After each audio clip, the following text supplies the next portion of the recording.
Welcome to Recovery with Root, a podcast centered on topics surrounding mental health and addiction.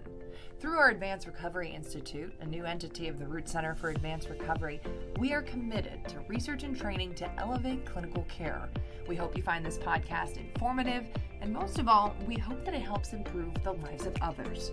Remember, we're in this together, and recovery is possible. Welcome back to another episode of Recovery with Root. I'm Margot Farrell, joined today by Sarah Laurel from the Savage Sisters. So excited to have you on the podcast today, Sarah. Thanks for joining us. Yeah, absolutely. Thanks for having me.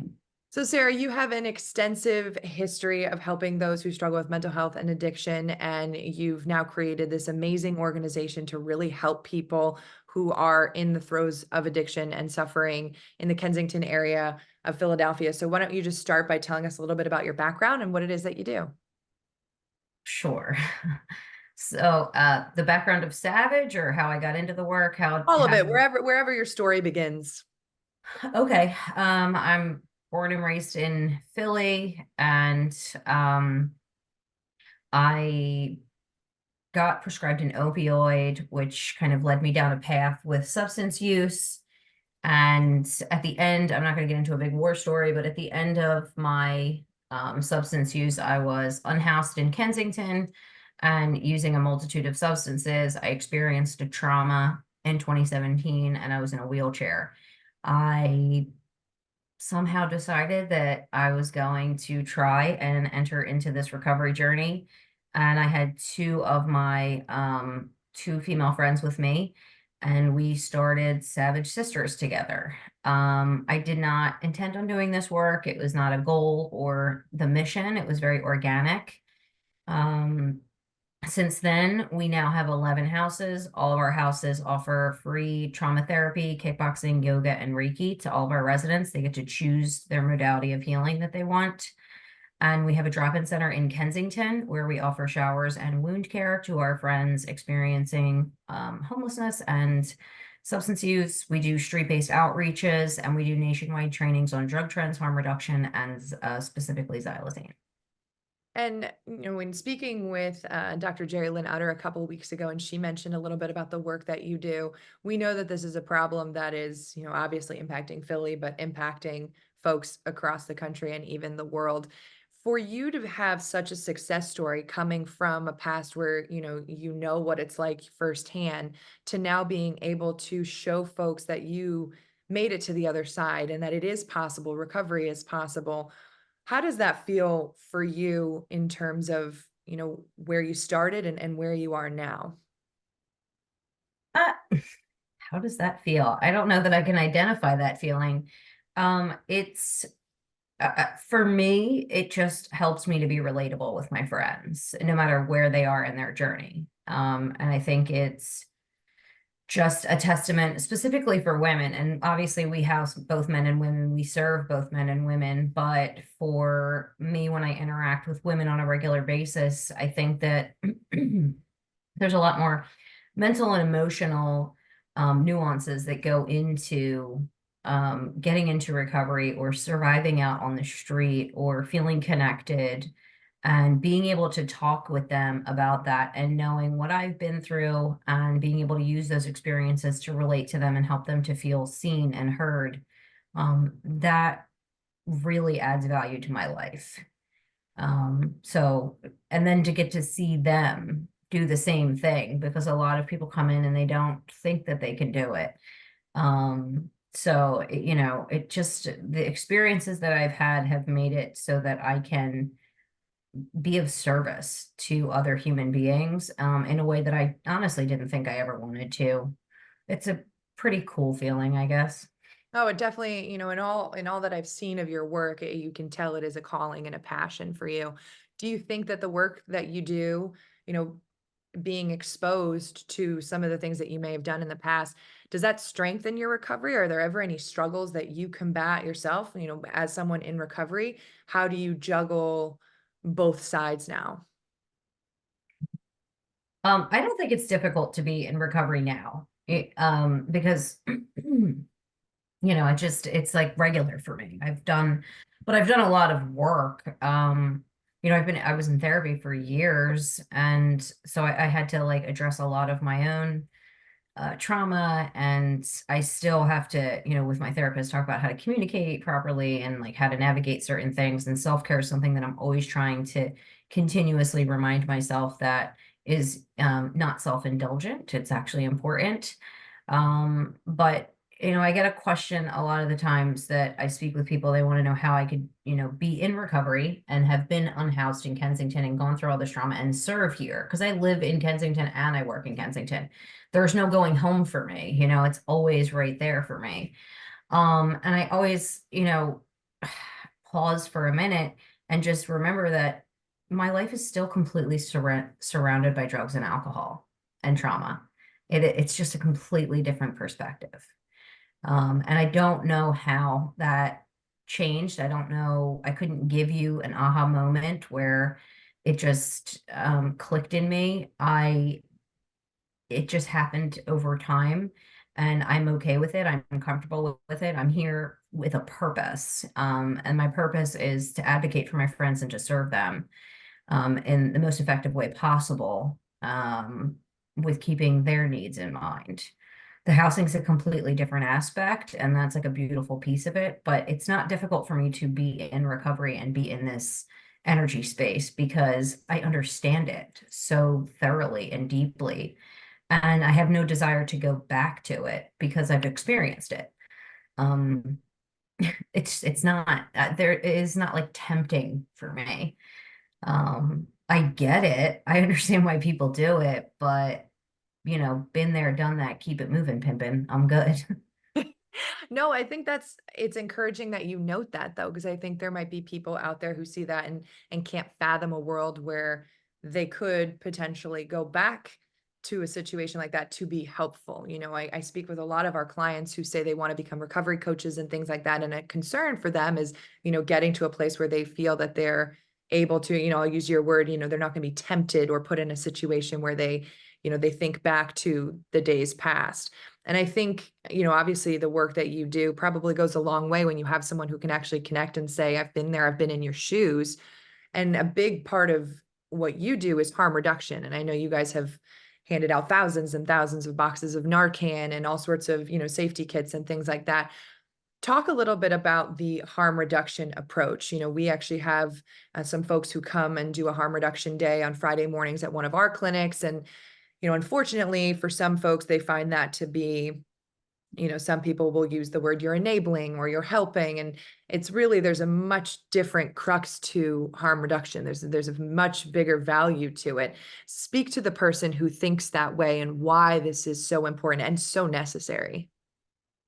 Yeah, absolutely. I also used to think harm reduction was a hoax. I didn't know what it was. When I started doing harm reduction, I'd never even heard the term before. And I came in through a 12-step fellowship. I was indoctrinated into this abstinence-based mentality. And so, I had that thought process and I didn't understand. And it wasn't until I started doing this work in Kensington and I was living here, in recovery and just helping my friends. It started out with clothing and Narcan. It didn't start out with safe injection kits and survivor sex worker kits. And as I continued to serve, I began to see just how dangerous it really was out here. And I felt an obligation to help my friends. I didn't do it because people do it across the country and it's a global, movement for public health services. I didn't do it for anything like that. I did it because a couple of my friends that I knew were doing what they do on the corner said, I need XYZ. And I thought about it and I realized, well, they're going to do this regardless. And if I can help them in this way, then I might as well. It was a very unintentional decision that I had made to just be helpful to my friends with no judgment.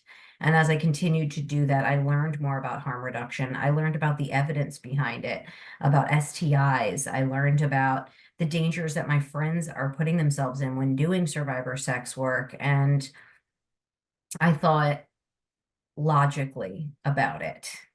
And the more that I was able to take my experiences and relate it to the work that I do now and say, it didn't matter for me when I was unhoused if somebody gave me or didn't give me a clean syringe. I was going to inject. Whether I had to share that syringe or not was neither here nor there. I did not care. So I thought about that and I realized that it was part of it was my ego at the time, thinking that I had any right to make a decision about how somebody consumed or what they were doing. And I had to take a step back and see how can I be most helpful here? And that was kind of what it came down to. This is how I can be helpful within this community of individuals. And I think another misconception about harm reduction is that we are, the word enabling is gross to me, but 3.7 million Americans self-admitted last year that they inject substances. That is a large number of people. So it is a public health service that we provide. Additionally, a large amount of individuals that we serve with harm reduction are not chemically dependent on substances. These are individuals who use different substances or drugs recreationally, socially, and successfully. And that's important to remember that people do drugs every single day in different ways and we want them to stay as safe as possible. We don't have safe supply, so all of those individuals, we try to empower them. Test your supply, use fentanyl testing strips, go slow. This is how to respond to an overdose. This is what these substances look like. This is what they could potentially do to you. We have the same kind of harm reduction mentality when it comes to alcohol. We know what the ingredients are when you go to a bar, when you order a specific brand, you know what you're going to get. We've even decided how much you're allowed to consume before you operate a motor vehicle. So all of those things that we've kind of done with alcohol, we try to do that with other substances, and we don't have judgment with it. And I understand why people don't like it because, you know, our country has done a wonderful job with the war on drugs and the prohibitionist propaganda demonizing certain substances. I look at all substances as they're substances, they're drugs. Alcohol, marijuana, cocaine, MDMA, mushrooms, ecstasy, heroin, fentanyl, they're all on a spectrum. Not one is better than the other.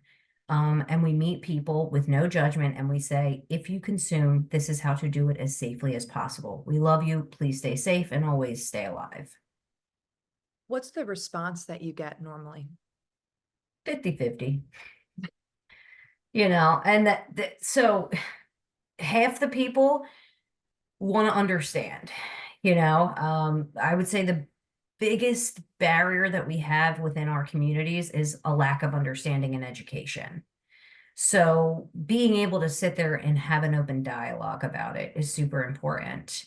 And then you have other individuals who maybe they had a bad experience with substances or a family member did, and they have a predisposed, you know, perspective of what drugs are, and they have that like drugs are bad, okay, mentality. And I am not here to beat this into your head. I'm not here to convince you.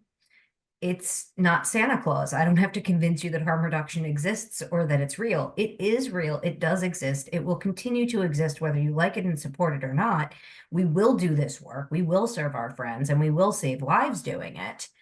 And if you want to understand, we're here to have that conversation with you. And if you don't want to understand, then you too can keep it moving, pimpin', but you're not going to get in the way of the work. I love your, I love your passion just comes through in everything that you do. I just saw a clip that you were on with CNN, and I mean, you're really trying to bring this forward in a way that can connect with so many people, and your organization has just grown over the years. Where do you see it going in the future? What are your hopes to make it even bigger or take it elsewhere? Nowhere. I want to stay small. I'm tired. When I say I truly never thought it would be like this, I really never imagined that we would be this. I thought I was going to have one house with me and my two besties, and we were just gonna, you know, do our own thing. I did not ever think I would be an advocate for this. I didn't think that I was going to be a leader within this community. And I definitely didn't think I would be slinging syringes on the Ave, you know, 7 years into my recovery journey.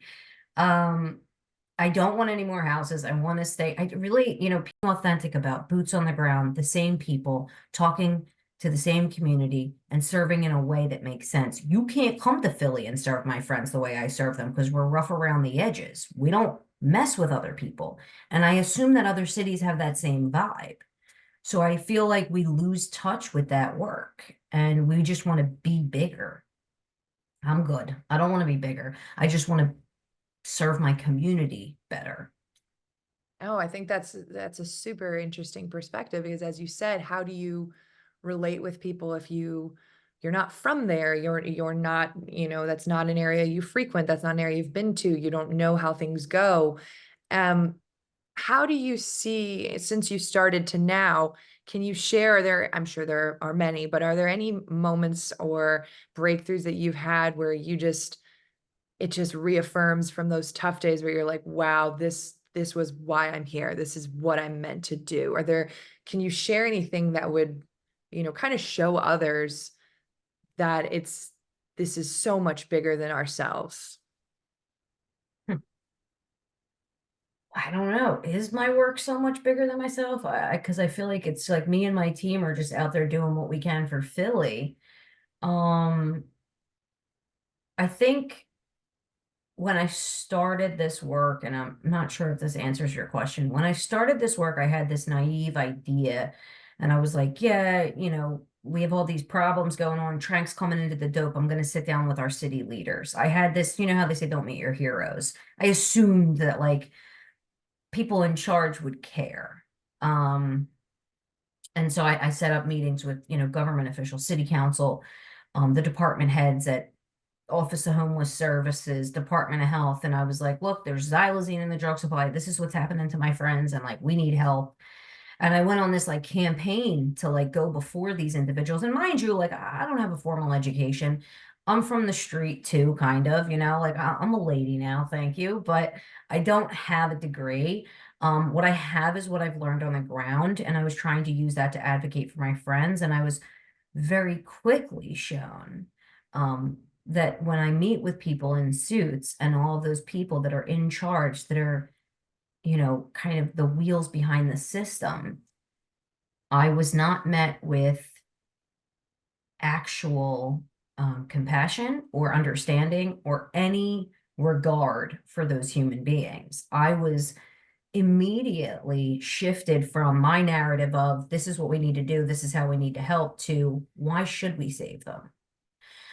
These suits, these fancy people, these big titled individuals were saying, well, what's the point? Why are we saving people if they're in this? How many times should you Narcan somebody? Like, weird questions. And I took a step back and I realized, oh, I'm not in a place, we're not in a place, my community is not in a place where our leaders are on board with positive change and person-centered services and public health resources. I'm in a position right now where I have to stand beside these leaders and explain to them why we're worth saving. That's my mission. And like when I got to that point where I realized that I'm still in a place where the majority of people, especially in leadership, don't think we are even worth it. That's why I do this work, because I am going to continuously fight for that. I am going to continuously highlight the worth of the human beings, their dignity as human beings, and the fact that they are loved and they are my friends and that they have parents and children and family and they're intelligent and beautiful and they're funny and they're, I'm going to continuously highlight that because nobody else is in my community currently doing that in a way that feels like we do it.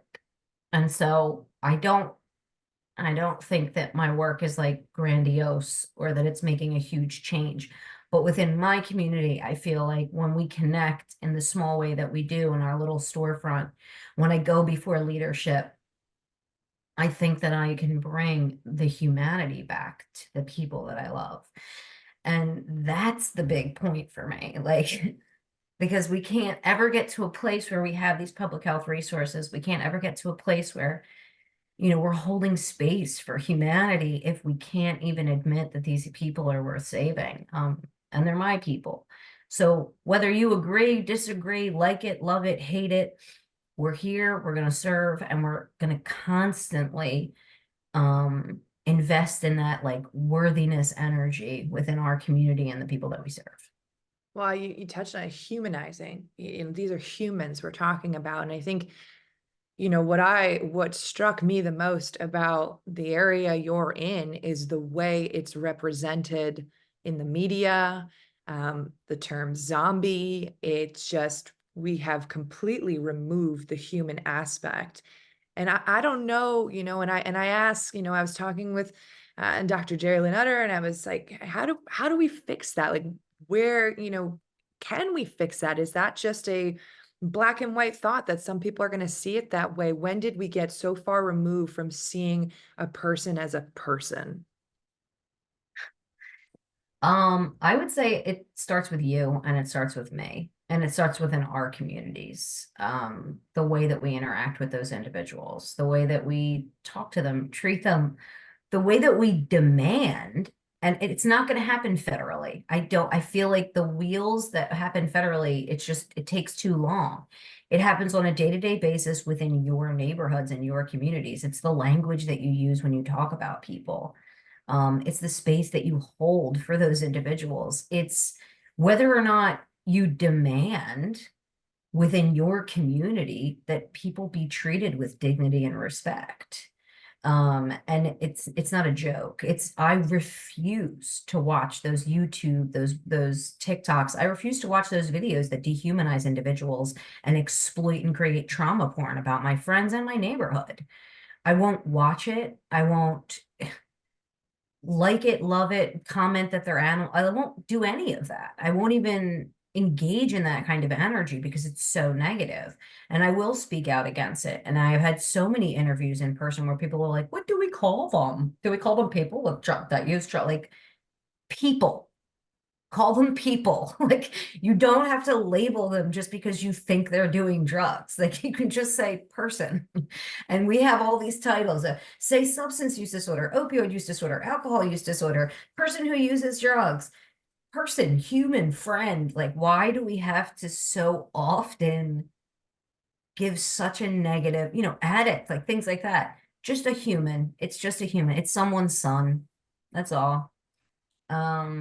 But I don't think it's going to happen on a grand level, though. I think it's going to happen individually. I think it's going to take people need to take responsibility for their communities and their hometowns and their local leaders, and they need to demand that people be treated with dignity and respect. And if they aren't going to do that, then we're just going to continue going in this direction. I'm just still like, I love the idea you were saying, just like go small, but bigger in that sense where you are. What's the feedback you have from your friends, from the friends that you're interacting with? What do they think about the work that you're doing? They just feel safe, and that's it. They feel safe when they come into our storefront. They know they can come in, they can get a snack, they can make a phone call. If they want treatment, we'll help them. They can get their wound wrapped. They know if they want to get into their recovery journey, like we'll help them. Um, it really is a very comfortable, laid back vibe at our storefront. They come in and we joke and we laugh with them. We're very sarcastic. We're not like a treatment facility. They come in and we break balls, we make fun of each other. We have a connection. So I think they like that. Because everywhere else it's like come in, get what you get and get out and you don't get upset. There really isn't that sit down, take a nap, I'm gonna make fun of you, you're gonna make fun of me. There's not that vibe. So I think the vibe that we've created within our storefront is just a very authentic, raw, like we're here and we are friends. Um, and I think they like that, I would venture to say they love it. Um, but it is also Kensington and there's a lot of chaos. So they have pretty, pretty difficult days. They have a lot of trauma and a lot of chaos that they endure. I like to think that when they come into our space, it is a small escape from that pain. So to someone who may come across this and they're thinking to themselves, I don't know if I can do it, I want to do it, or they're just having thoughts, speak to that individual who is struggling, what would you want them to know? Struggling with getting into recovery? Is struggling, yeah, with their with their substance use, with their mental health, with wanting to, wanting a better tomorrow, and they just don't know if that's possible. Well, anything's possible. But usually when our friends talk to us about that, it's what do you want? What do you want? Do you want to stop using? Do you want to get a hold of it? Do you want to use less? Do you like, and when you have those conversations with them and you open that door, an open-ended question of, who are you as a human? Because everybody wants something different. Not everybody wants abstinence. Not everybody wants to stop completely. Not everybody is ready. Some people have stipulations. Some people have a lot of fears around it. So you open that dialogue with them and find out what is it that you would like to do today, and how can I help you with that? If they're open to talking about it, of course, I mean, no matter who you are, no matter what the circumstances are, I believe that all human beings, especially the friends that I serve, are so capable of overcoming barriers on a regular basis. They have to be surrounded with the right support and community. They can't do it alone. So bringing them into that space and having that conversation with them and letting them lead the conversation rather than me trying to force any kind of a narrative into their mind. I just want to know how I can help you, and whatever it is, we'll get there together. And for folks who want to give back and help, I mean, I was looking on your page and you guys have the Amazon wish list and ways to volunteer. How can somebody get involved with you guys? Because, this is you can always probably use more volunteers, I'm assuming. Yeah, for sure. If you go to so we have a link tree that has everything that we have. Volunteer sign up. You can go to our website, savagesisters.org. There's ways that you can donate. You can go to the Amazon wish list off savagesisters.org. And then you can reach out to come in for volunteer training, come to the storefront if you're not from Philly. Maybe the surrounding counties, you can do a clothing drive for us. We always need sneakers and clothing. There's so many different ways that you can get involved, and follow us on social media. We post about a ton of things that we do and events that we're having. So usually our socials and our website are the best way to get in touch with us and to follow the work that we're doing and see how you can become active with our efforts and our mission. Is there anything else that you think anybody should know? Anything I didn't touch on, or just any final thoughts? No, but if you are interested, we do offer trainings as well for xylazine and drug trends and harm reduction. That's accessible on our website as well. So a lot of friends, a lot of people that we talk to across the country are now seeing that happen. So we always try to let people know that we do have some really cool trainings that we offer, and they can be very helpful for other harm reduction organizations and other individuals serving the community as we see the drug trends change throughout the country. That's all. I think the work that you do is so inspiring, and I know, you're not the one who's patting yourself on the back. You're so humble about this, and I just it's, I thank you for taking the time to speak with us, and I hope that this goes on to maybe change at least one thought in somebody's head, and it's all about helping that one person first. Yeah, awesome. Thank you guys for having me. Thank you so much. You have a wonderful rest of your day. You too. Well, we hope you enjoyed this episode of our podcast, Recovery with Root. As always, stay connected with us on social media to learn about when next podcast episodes will drop. You can comment, ask questions, even let us know about future topics that you'd like to see discussed. Until next time, remember, progress is the destination.